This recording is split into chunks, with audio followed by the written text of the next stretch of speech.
Welcome back to the Takeout. President Trump said today he will know, quote, very soon whether or not the U.S. will need to strike Iran or if it can cut a deal over nuclear ambitions. This comes at one day after the president said he held off an attack after U.S. allies in the region asked him to. I was an hour away. We were all set to go. You're talking about yesterday. Yes. We were going to be striking it would have been happening right now. Yeah, it was all done. The boats, the ships are all loaded. They're loaded to the brim. And we're all set to start. CBS News national security analyst Aaron MacLean joins me now. He also hosts the Most Excellent School of War podcast. Aaron, we'll get to the Strait of Hormuz, which we've talked about before, but there's an interesting thing that happened today that I want you to dig into for my audience's benefit. The United Arab Emirates alleged that one of its nuclear plants was attacked by Shiite militias backed by Iran in Iraq, not Iran. Walk my audience through that. So Iran maintains a network of proxies throughout the region. Before October the 7th, 2023, this network was extremely robust and essentially constituted a kind of Iranian empire, if you like, through Iraq, Syria, down here into Lebanon, where you see Hezbollah. And there's an extraordinary concentration of these Shia militias still active in Iraq. And during hostilities in March and into April, you actually saw these militias firing on American and Israeli targets throughout the region. What seems to have happened are drones took off from here in Iraq, traveled either over the Persian Gulf, it could also have been through the interior of Saudi, and hit this power plant right here on the coast of the UAE. It's a nuclear power plant. You don't want to hit those things with drones, and one of the drones exploded. Right.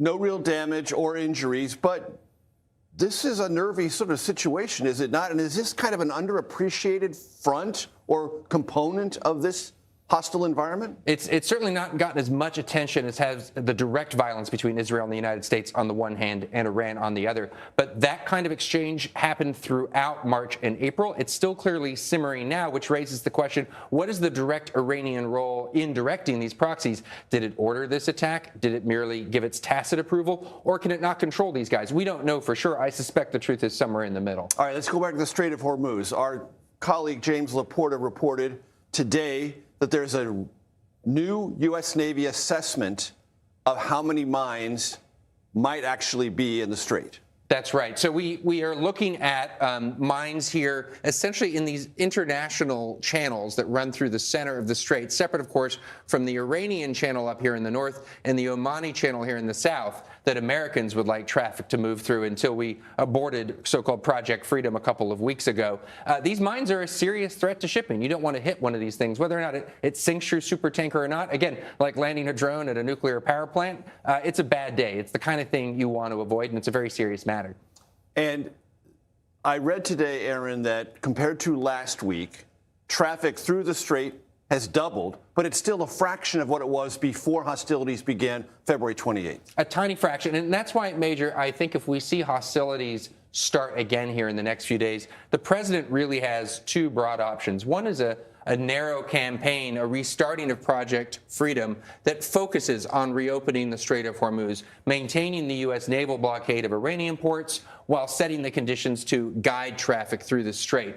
But the problem with that is, as happened with Project Freedom, once you start that operation, Iran is likely going to escalate the way it escalated the last time Iran was striking targets throughout the United Arab Emirates. And once that happens, you have to decide whether or not to hit what's firing at you in Iran. So I actually think the second possibility is more likely. The president goes back to his rhetoric from early April of going after bridges and power plants and hits the Iranian economy hard simultaneously with an operation in the strait. Because is it your sense, Aaron, that there are very few legitimate military targets in the interior of Iran that were not taken out in the early phases of this war? Well, a fair amount of reporting indicates that even though they were hit pretty hard, there are missile sites in particular that are left.